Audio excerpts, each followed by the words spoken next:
first time in more than a decade, officers enforcing immigration laws will now be able to arrest migrants sheltering in schools and churches. The new guidance coming from the Trump administration today. This comes after nearly 24 attorneys general, including from New Jersey, New York, and Connecticut, filed federal lawsuits attempting to block yesterday's executive order ending birthright citizenship, which guarantees U.S.-born children are citizens even if their parents are not. Fox 5's Linda Schmidt's been taking a look at the guidance on enforcing immigration laws and how it will impact our area, and joins us now live in the newsroom with more. Linda. Yeah, hi there, Steve. Well, first of all, President Trump, he had promised mass deportations, and today the administration taking a major step.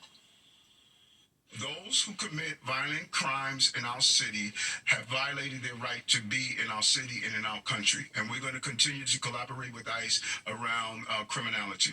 Mayor Adams once again emphatic the NYPD is not restricted from working with ICE when it comes to criminals. Now, the Trump administration is allowing ICE and Border Patrol to go into sensitive areas like schools, churches, and hospitals to arrest migrants. They want to deport the gang members, the cartels, the sex offenders who have been walking in our streets, on the streets freely. Staten Island Congressmember Nicole Malliotakis says President Trump is making good on his promise of mass deportations of criminals. It's my understanding they're going to focus on Chicago first, followed by New York, but I imagine some of it will have overlap and will occur simultaneously. The Department of Homeland Security saying criminals will no longer be able to hide in America's schools and churches to avoid arrest. But many migrant advocacy groups say the sweeps will target innocent migrants. People are going to be scared to send their children to school.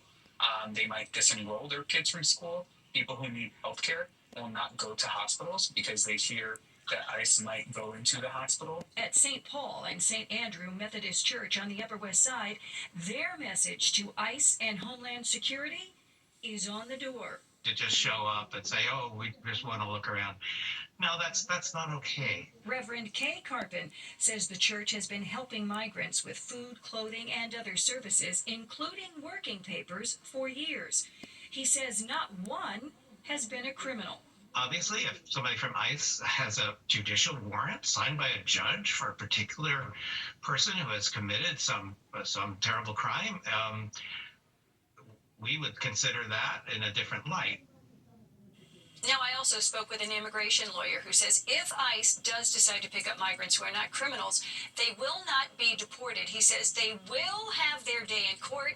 We have a legal system here in this country, and that's how it works. Steve, back upstairs to you. All right, thanks, Linda. And even more developing news tonight. President Trump directing all federal diversity, equity, and inclusion staff to be put on paid leave in those agencies to develop plans to lay them off. The memo follows an executive order Trump signed on his first day, ordering a sweeping dismantling of the federal government's diversity and inclusion programs that could touch on everything such as anti-bias training to funding for minority farmers and homeowners. Marco Rubio sworn in as U.S. Secretary of State. The former Florida senator was sworn in this morning by Vice President J.D. Vance. Rubio thanked the president for his confidence in him and says he's ready to push the president's agenda. Rubio now due to meet with leaders from India, Japan, and Australia. And New York Representative Elise Stefanik facing questions from senators today. She's Trump's pick to become the U.S. ambassador to the United Nations. Stefanik criticized the UN's response to the Hamas attack on October 7th and has called the institution anti-Semitic. As the world faces crisis after crisis, with hostages, including Americans, still held in Hamas's captivity, to national security challenges ranging from China, Russia, North Korea, and Iran, it has never been more critical for the United States to lead with strength and moral clarity. Stefanik, one of Trump's staunchest allies, Democrats have criticized her for a lack of foreign policy experience. If confirmed, Stefanik would be the youngest ever U.S. ambassador to the UN. And coming up all new at 10:30, there could be a new movement in the future of TikTok, what President Trump is saying tonight. Well, a developing story in the Bronx, Citizen App video showing police...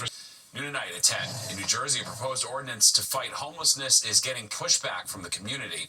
The Paterson City Council heard from the community on a measure that would fine homeless people living in public spaces in homeless encampments. They would face up to $2,000 penalties and possible jail sentences of up to 90 days. One city council member we spoke to called the proposed ordinance inhumane. You could have passion for something, and you could present it with that passion, but you had to look at the compassion in any legislation in the city of Patterson. How are we going to criminalize individual because they're homeless? It's like saying you have money, you're a criminal. You have a place to live, you're a criminal. Critics are calling for more housing, mental health care, and employment services. Tonight's vote was postponed. Some local high school football coaches say they've been blindsided after being abruptly fired, and they say parents and players are on their side. Plus, a bell-to-bell ban. Governor Hochul wants smartphones out of kids' hands in New York schools. Well, some exciting news. The Baseball Writers Association of America has elected former Yankees pitcher CC Sabathia into the Baseball Hall of Fame. He'll join Japanese slugger extraordinaire Ichiro Suzuki and former Mets closer Billy Wagner as part of the class of 2025. He'll be inducted as a Yankee, which he says was not a difficult decision. The Yankees is a place that wanted me. You know, I've signed here as a free agent. I've been here now, 16 years. I love the other organizations, obviously, that I played in. I don't think I would be sitting here today if I wasn't drafted by the Cleveland organization. I'm very thankful to Milwaukee for trading for me and, having that run that I did there. But this is home. The Bronx, I found a home in the Bronx, and, I don't think I'll ever leave this city. So I think it's only fitting. All right, the trio will be inducted into Cooperstown on July 27th, along with Dave Parker and Dick Allen, who were voted in last month by the Classic Era Committee. Congrats to him. Well, now to some news rocking the local high school world of sports. Coaches from St. Thomas Aquinas and Edison say they were blindsided, claiming they were abruptly fired and given no explanation. Fox 5's Kendall Green sat down with the head football coach, who, along with his assistant coaches, all got pink slips. The football program at St. Thomas Aquinas and Edison didn't rise to 2024's Big Central Conference Team of the Year by accident. Over the past 3 years, it's been well documented as one of the best, if not the best team around. Winning 26 games with only 6 losses within the last 3 seasons was intentional under head coach Tariq Holman. But despite that success, earlier this month, the school's athletic director put Holman on notice that last season would be his final season leading the program. Myself and my entire staff were going to be let go. The reason behind the decision, according to the school's president and principal, raising some eyebrows. They said that they didn't like the culture. And, that's the question of the day, is that, no one knows what they mean by that. I've been very, very vague. In a letter to parents, the school shared its goal is to, quote, not only promote athletic excellence, but also leadership qualities and core Catholic values. As parents like Tawana Stanley says, she's seen those values affirmed in her son. My son made the honor roll for the first time in high school. A lot of the players on the team have made the honor roll, so I really didn't understand why they were taking away a lifeline. Her son, Michael Teague, a graduating senior, shares he was shattered by the news. It kind of hurt because I know that, but outside of football, that they helped me with issues in life, and just for that to be shut off so quickly, it's heartbreaking. I've coached Mike since Pop Warner. As his coach, Matthew Fabian, is still hung up on how he got it. One of my former colleagues that I coached with sent me a message and said, quote, y'all must have did something real crazy to get rid of all of you guys. And then he sent me a link to an article from Twitter. Fox 5 reached out to the school's president, who gave us a statement saying none of the assistant coaches were formally let go, adding that each year they are all invited to reapply for their jobs, which they can do under a new head coach. Kendall Green, Fox 5 News. Well, a man accused of randomly slashing a tourist in the Upper West Side in November has been indicted by a grand jury. 25-year-old Joshua Zinberg is facing attempted murder and assault charges. Prosecutors say Zinberg attacked a 55-year-old tourist who was walking near West 86th Street and slashed his face, ear, and neck. The victim survived, albeit with a severed ear. Zinberg was arrested the next day. Well, you may start seeing more police officers riding the subway during the overnight hours. The move comes after Governor Hochul recently announced she wanted to see an officer on every train overnight after the rash of violent crimes on the system. That rollout started last night on the A, G, J, and L trains. More than 100 NYPD officers were assigned to ride the subway between 9 p.m. and 5 a.m. That's in addition to the transit officers who already patrol the stations and the platforms. I think that would work to kind of like stop the crime somewhat. But then again, it's New York. So even if you put police, on every station, the people don't care. So at least they're trying to do something. And do you feel those are important hours, 9 p.m. to 5 a.m.? Is that what? Yeah, this is the important time because that time is happening so many things. There are 147 trains that run overnight. In the first phase, at least one police officer will be on each train. Well, Governor Hochul announcing today that a statewide cell phone ban in schools will be part of her state budget proposal. The governor putting $13.5 million toward making that reality. The plan calls for school districts to come up with their own policies. By the start of the next school year, every student will be required to disconnect from their devices during the school hours, bell to bell. That means during class, at lunch, in the hallways. Our kids will finally be freed from the endless disruptions of social media and all the mental health pressures that come from it. Governor Hochul's state budget proposal totals $252 billion in the coming weeks. The state Senate and Assembly will offer their own proposals. And proposals like the school smartphone ban come with strong opinions from both parents, teachers, and school staffers. Fox 5's Jody Goldberg's on Long Island with how 2 school districts feel about phones in the classroom. Are cell phones a distraction for students during the school day? Well, it depends on who you ask. It should really be subject to a teacher in a classroom to decide whether or not their student should have a phone out. A recent survey sent to families in the Jericho School District looked for feedback for a future electronic devices policy. I have like 6 classroom classes, and I would say 2 of them, there is a designated spot for us to have our phones. Students, for the most part, have their opinion. I'm hearing pretty much unanimity in terms of it ain't broke, why are we fixing it? While many parents are for a change if it means drastically decreasing distractions. We really have a complete spectrum of responses. According to the National Center for Education statistics, close to 80% of schools across the country have banned cell phones during academic instruction.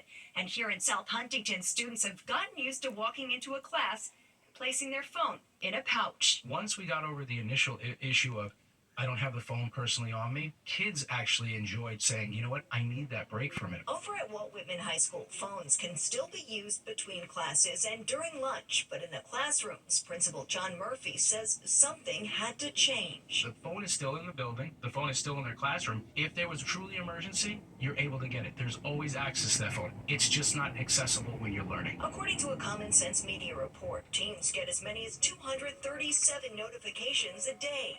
Bans and restrictions are in place at other districts on Long Island, including Smithtown, Hempstead, and West Islip. Giving them that structure, this is where it's appropriate, this is where it's not, it makes a difference because then they learn that etiquette when it's not too late. Teaching now that it's okay to save send for later. On Long Island, Jody Goldberg, Fox 5 News. Well, with some freezing temperatures are turning sidewalks into sheets of ice. Who's responsible for making sure those sidewalks don't become an icy death trap? And for the first time ever, you can step into a dark chapter of world history without crossing the Atlantic, as a replica of the Anne Frank home and her family hid from the Nazis is set to open in New York. We can tell you what. While the sidewalks were supposed to have been cleared from Sunday's snow, there are still some icy patches. So, who's responsible for making sure there's no slipping and sliding? We sent our Richard Giacobas to find out. There were parts of the city that were so icy on this Arctic day, even the pigeons glided gingerly across to get their lunch. It's snowing, it's slippery, and I can't fall. Julie Amador takes the same route every day while walking her grandson to school, crossing East 103rd Street towards 2nd Avenue, where a makeshift skating rink has been in place since Sunday night. There's a lot of people that have fallen already. When it's icy like this, yeah, they only make sure that the streets is, but the sidewalks is usually like this. Luckily, we didn't see anyone take a fall on the ice, but scenes like this are accidents waiting to happen. So who's responsible? Ultimately, the sidewalk is the responsibility of the property owner and the business. Acting Sanitation Commissioner Javier Lohan says it falls on the neighboring property owner in most cases, and if they don't clear the sidewalk within a few hours, they'll get a fine. Lohan says more than 4,000 summonses have been issued across the 5 boroughs since the snow fell on Sunday. We have supervisors and enforcement personnel across every borough and every community board, and as they're going through their travels, if they see anything that hasn't been cleared, within the allotted time, then they will issue the violation. There are some exceptions for snow and ice removal, like if there are icy patches next to a subway station, it's on the MTA. If snow or ice is near a bus shelter or in front of a school, call 311. If it's next to a police precinct, contact the NYPD. So I think it's dangerous. They should clean it. If I come down, I take the street. So if you come across a big icy patch like this in front of a former boarded up abandoned building, the city says call 311 to report it, especially if it's been days. As for who's responsible, well, it falls on the property owner. But that property owner may be tough to find, especially if they're not listed. But the city has its ways. And as for those fines, they could get up to $350 for repeat offenders. So get to shoveling if this is your property. We're in East Harlem. Richard Giacobbe, Fox 5 News. Right, get to it. Well, from one government to another, could TikTok go from being owned by a Chinese-based company to a U.S. public-private partnership? What the president is saying about that possibility, and a weight loss vaccine sounds like something out of a sci-fi movie, but researchers say they're getting closer. You're watching the 10 o'clock news. New movement on the future of TikTok and what its future ownership could look like. President Trump responding when asked about it today that he'd be open to having someone buy and then give a 50% stake to the U.S. There's obviously a lot to unpack there. Fox 5 Sharon Crowley live in the newsroom with the president's new vision for the video sharing platform. Sharon. Yeah, that's right. As you know, President Trump is a fan of TikTok. He's recently became one after reversing his position. TikTok's 170 million users are watching what happens next very closely. If a deal isn't cut with this popular social media app, it could go dark again in a couple of months. President Trump appears, though, willing to make a deal. Do you have TikTok on your phone? No, but I think I might put it there. I think I'll get it right next. By the way, again, we won the young vote. I think I won it through TikTok. So I have a warm spot in my heart for TikTok. President Trump appears to be looking around for a U.S. buyer for TikTok. Maybe even one of the tech titans who turned up at his inauguration. Are you open to Elon buying TikTok? I would be if he wanted to buy it, yeah. On your inauguration? I'd like Larry to buy it, too. I have the right to make a deal. Monday, the president signed an executive order to pause the enforcement of a federal TikTok ban for 75 days. The ban was issued due to national security concerns over TikTok's ties to China. The fear is that the government could use the app to spy on its 170 million American users.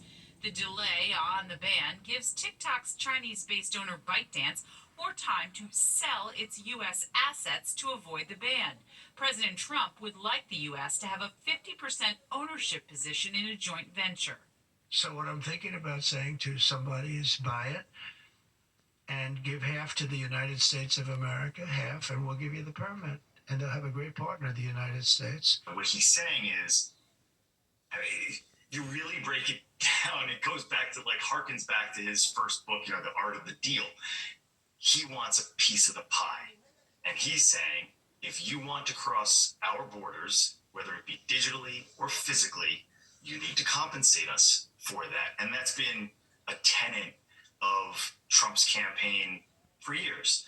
That's just the way he operates. Tech expert Chris Desi thinks it will be easy to find a U.S. buyer if ByteDance decides to sell TikTok. I think that there's going to be a lot of suitors if, in fact, it would be for sale in the U.S. Well, many TikTok users are content creators and small business owners who rely on the popular media app for their livelihood. It's why so many are eager for this matter, Steve, to be resolved. Well, indeed. All right, thanks, Sharon. Well, President Trump announcing a $500 billion investment into artificial intelligence infrastructure. It's called Stargate, which will create data centers and generate electricity to further develop AI. The new sites will be built in Texas. This is in partnership with OpenAI, Oracle, and SoftBank. Mayor Adams picking up heat for attending the inauguration of President Trump. This just a week after he met with Trump one-on-one at his Mar-a-Lago estate. Today, Adams was interviewed by former Fox News host Tucker Carlson. Adams spoke about his conversations with Trump. He loves the city. Yeah, he does. And we talked about, how do we do things to work together to improve the city. And as I told everyone, I'm not here to be warring with the president. I'm here to work with the president. Last month, Trump made it known that he would look at issuing a pardon for Adams, who's facing a federal corruption trial in the spring. And for the latest on President Trump's first 100 days in office, scan the QR code on your screen to download the free Fox Local app. Well, we have vaccines for everything from the flu to polio, but what about weight loss? Researchers say it could be on the horizon after testing shows promise in lab mice. Fox 5's Jennifer Williams has the skinny on this new study. Unlike the current and expensive injectable GLP-1 weight loss drugs that act to suppress appetite, the next breakthrough could come from the ground up in the form of a preventative vaccine. We've lost contact with these microbes as we've transitioned from hunter and gatherers, moving into these modern societies. In a study published in the journal Brain, Behavior, and Immunity, researchers at the University of Colorado found that a simple bacteria commonly found in soil and cow's milk might prevent weight gain even with an unhealthy diet. My main finding was when we gave subcutaneous injections of MVACI weekly, while also feeding these mice a Western diet, so high sugar, high fat, we can see it as analogous to junk food. These mice did not experience that excessive weight gain or excessive visceral adipose tissue development. PhD student Luke Desmond was the lead author on the study, working under Dr. Christopher Lowry, who is most known for his research on chronic stress-related psychiatric disorders. We wanted to see if MVACI was affecting reproductive health, neuroinflammation, and anxiety-like behavior. In the groundbreaking study, mice given this bacteria didn't gain weight even when eating the equivalent of fast food for 10 weeks, which, of course, raises some questions. What about in a year or two, right? If that mouse is still alive. Currently, we think that they're very healthy. But that doesn't necessarily mean if this drug was available to humans, we'd be able to eat whatever we want. We're talking about mice in a relatively small population. I definitely think that getting your bacteria in your gut healthy is a very, very good thing to do. And probably people that are thinner by nature probably have healthier gut bacteria. Dr. Sue Dakotas is a triple board certified weight loss physician in New York City. It would be great if they can level it up, give it to people, and see if it can compete and give us the same results as a GLP-1 drug by reducing inflammation in the body and being able to cause long-term weight control. According to Dr. Lowry, the team is hoping to initiate its first in-human clinical trials with oral administration heat-killed mycobacteria in 2025 or 2026, and believe it could be a more affordable and accessible option than injections. From the newsroom, Jennifer Williams, Fox 5 News. Well, it's an incredible opportunity to see a piece of history that you would have to cross an ocean to visit. Coming up, we're going to take you on a tour of the replica of Anne Frank's hidden annex that will open to the public next week. Fox 5 watching your wallet tonight as Netflix touts record-breaking growth while also announcing its hiking prices.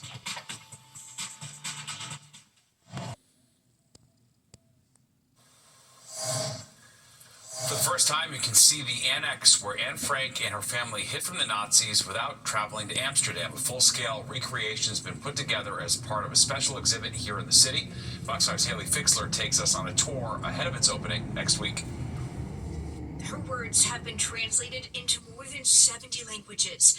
Anne Frank's diary is her legacy left behind after she was killed in the Holocaust now 80 years ago.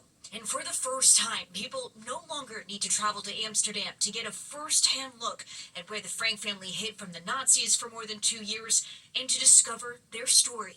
People here in the United States can learn about Anne Frank in a new way. At the Center for Jewish History in Union Square, we took a trip through the new immersive exhibit, learning about the Frank family's history before and after the Nazi invasion, the concentration and death camps, and the aftermath. Fights between Dutch Nazis and Jews. These walls and the inside of this annex are replicas of where teenage Dan, her sister, parents, and 4 others stayed, hoping to stay alive and evade Nazi detection. But encased in glass are some of the Frank family's belongings, including Anne's first journal. The exhibition hopefully will also offer a deeper and maybe multifaceted view of who Anne Frank was. Already, thousands of tickets have been sold ahead of Monday's opening for people to take their tours and to learn. We will have this exhibition free for New York Public Schools and Title I schools here in the area. Education is the organizers' biggest motive for bringing the exhibit across the Atlantic. They timed the opening for International Holocaust Remembrance Day. They say they also felt the responsibility to bring it here. Coincides with the global rise in anti-Semitism, which lends Anne Frank's story special urgency by underscoring the dangers of hatred and the importance of Holocaust education. What was done to Anne Frank was the work of human beings. It tells us something about who we are, and I feel that's an important part of what you would call moral education. We're told more than 350 schools from all over the country have already secured their tours here. The exhibit runs through April 30th. In Union Square, Haley Fixler, Fox 5 News. Fresh wildfire fears in Southern California as new wildfires break out, and there are fears of mudslides this weekend with rain in the forecast. And despite having a record-breaking quarter, Netflix isn't pumping the brakes on a price hike.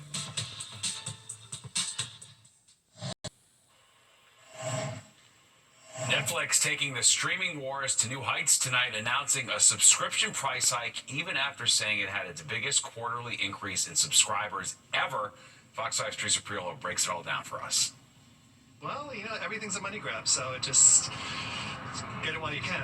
If get it while you can is Netflix's new slogan, it's working. The streaming giant proving just how much of a giant they really are. Handily winning the streaming wars, announcing Tuesday its biggest ever quarterly increase in subscribers, up almost 19 million. And so, the most natural thing to do is to raise rates, right? Oh, wow. That really sucks. They also said today they've seen their largest jump ever of subscribers. Today, even though the rates were up? How does that make sense? The increase is the first since 2022, and while it comes at the strangest time, it is in keeping with what other platforms are doing. By the numbers, a standard membership without ads will go from $15.49 to $17.99. A standard account with ads will rise $1 to $7.99, and its highest price premium tier will increase by $2 to $24.99. I think Netflix is trying to squeeze the customer for every cent, really, to go after more live sports rights too, right? They want to be able to compete with Amazon and the major networks as far as major sporting rights are concerned. Netflix currently has some of the biggest shows on TV right now. Stranger Things is coming back, Squid Games. We're waiting on a new season of Wednesday, not to mention its comedy specials and sports. Shows so good, you wouldn't want to cancel over a price increase, or would you? Oh, I'm far too addicted to TV to ever do that. Probably, yeah. Really? You could do without Netflix? Yes. I think it comes to a point where it's a little bit too expensive by now. Compared to the amount I see it. So if you're wondering where all these new subscribers came from, Netflix says it's from their live sporting events. And if you're also thinking, oh, well, maybe since they're doing so well, they'll roll back the rates at some point, that chance. In Midtown, Teresa Priolo, Fox 5 News. Yeah, no one thinks that. All right, well, new wildfires now threatening the city of San Diego while crews in Los Angeles keep pushing for containment on a series of fires. They're the largest, burning through almost 100 acres, triggering evacuations. Officials say a lack of rain and strong winds is making containment difficult. In Los Angeles, fire crews have been making good progress, but humidity remains low. And with those Santa Anas kicking back up, officials are on high alert for any new fires that could spark in the coming days. All that happening while a historic winter system is sweeping through the south this week, threatening millions with snow, sleet, and freezing rain. Heavy snowfall in New Orleans today, putting the area under a winter storm warning for only the second time on record. Governors across the region have declared states of emergency. And in Georgia, National Guard troops are ready to provide any assistance needed. All right, let's go to Nick now for a look at the forecast. That is pretty wild stuff. We don't see that very often at all. No. Kind of crazy. And for the first time since they've been keeping records down there was a blizzard warning issued for southern Louisiana today, Steve. Pretty crazy. Officially, I checked the observation, 10 inches accumulated in New Orleans today. The previous record was 4.5 inches in 1963, although there was a snow event back in the late 1800s that may have rivaled that, but 10 inches today, so they blasted through the record. We have no snow coming our way, but we have cold that's still sticking around. Some clouds are out there now. Look at today, 19 for the high, 11 for the low, way below average, and we are not going to get back to average. We'll get very close to it maybe over the weekend, at some point later in the weekend anyway. 63, -2 in the records. Again, no record-breaking cold for us, but we'll see those wind chill values down at that 2 below range. All right, now again, mostly cloudy, 17, westerly wind, touch breezy. Humidity's dry, the pressure's steady, 30.45. But let's look at temperatures because they're going down again. Now 0 at Scranton, it's down to 7 at Poughkeepsie, 9 in Allentown. Otherwise, it's pretty much just mid-teens, a couple upper teens for the rest of the area. There's that brisk northwest wind, again, averaging close to about 10 miles per hour, occasionally a little higher gusts than that. So wind chill numbers are definitely in the single digits just about everywhere we go, and they're going to drop even lower than that as the night goes along. All right, highs for the day, stuck right around that 19, 20 degree mark, most of the area. Going to do the same kind of deal tomorrow. And that was pretty much the story all through the Northeast. Teens up to Concord, New Hampshire. Then the numbers get lower as we go westward from 19 in Philly, 15 Rochester, 10 Cleveland, Chicago today, a banner day. 2 was their high, 11 Cincinnati, and even 20 to about 30 going down from Tennessee into the Carolinas. And the big cold, again, up across the Great Lakes region of the Northeast. Minneapolis 9 today, but they were -7 yesterday. That's an improvement. Still teens, Kansas City, St. Louis, 40s, 30s along the Gulf Coast. That was before the snow hit. And then we got 40 Seattle, 70 LA, the warm spot. South Florida, that's it, 80 in Miami. All right, so we have the moisture from that southern storm kind of streaming to our south, but it's being blocked because there's a big area of high pressure kind of ridging in here in the middle part of the country. So it's forcing that storm to stay offshore. Otherwise, again, that storm coming up the coast with this cold air, we'd be in serious trouble. But that's not going to be the case. That high pressure is going to fend it off. You'll see here in our futurecast overnight, clouds go away, but it gets quite cold. Down to about 10 in the city, out the door in the morning, 9 there at Belmar. Below 0, as much as 5 to 10 below again, North Jersey into the Hudson Valley. That's the air temperature, not just the wind chill. All right, so we got, again, a high teens to low 20s most areas tomorrow as we have sunshine in the forecast. We'll have clouds tomorrow night. The clouds will give way to sun. As we get into Thursday, we'll start out in the mid-teens for the city, single digits north and west. A little better in the afternoon on Thursday, but still only in the mid and upper 20s in most spots. It's 10 for Midtown tonight. Again, 5 to 10 below those cooler spots north and west as the sky clears out. Tomorrow it's 21 for the high. Again, a very cold day as we've been getting to know here lately. 28 on Thursday, 33 on Friday with sunshine. Only about 30 on Saturday with a cold start to the day at 12. There we go, upper 30 Sunday, Monday. Turns a little windy on Tuesday, but no snowstorm in sight, just the cold air. Steve? Very well. All right, thanks, Nick. Well, a local youth basketball coach hit a half-court shot at a recent Knicks game to win a car. Up next, we're going to hear from Coach Stelly about what was going through his mind when he drained this miracle basket. Well, a new study sheds light on the impact teen stress has on the U.S. economy. The study found that teenagers suffering from anxiety or depression disorders have a lower chance of entering the workforce once they reach young adulthood. Researchers say if actions were taken to help just 10% of teens who are at risk of suffering from stress, it could save as much as $52 billion over the course of a decade. The Sanitation Department considering a plan to deploy drones to ensure compliance with garbage laws. A department spokesperson confirming a report that said the agency is exploring ways to use drones to enforce various laws. Now, one way would be to check on illegal dumping. Another possibility is to use drones to note when people are putting their garbage out on the street. Privacy advocates are against the plan, saying it's an overreach. And there's more of the 10 o'clock news straight ahead. First, though, here's a look at what's coming up next on Good Night New York.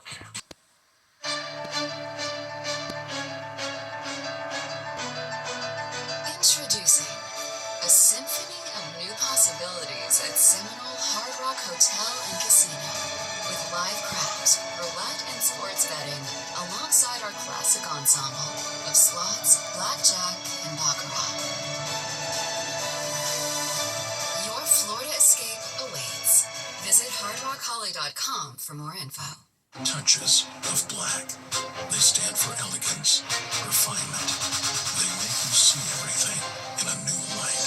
Lease a new 2025 Sportage LX for $249 a month. All right, you've probably seen this awesome moment Friday at the Knicks games at Madison Square Garden. That's Castelli LaFlotte, known as Coach Stelly. He made this half-court shot, winning not just $1,000, but also a brand new car. He even got a hug from Ben Stiller. Castelli primarily coaches basketball, a sport he knows well. He grew up playing it. He appeared on Good Day New York this morning to talk about how he got this once-in-a-lifetime opportunity. I get a call in the first quarter. Hey, it's Nick from MSG. Do you still want to shoot? And I froze. I was like shaking. Like, yes, I do. And they grabbed me around the third quarter and took me backstage to load me up. And it was like surreal. I was shaking. My knees were like shaking the entire time. Yeah, that is about as stressful as it gets. Sully also says he was not able to practice, of course, before the big throw. Pretty amazing. Look at that. All right, well, that does it for us tonight. If you've missed any part of the 10 o'clock news, you can always catch an encore on our free streaming app, Fox Local. Just scan the QR code on your screen to download the free Fox Local app on your phone. Have a great night. Stay warm.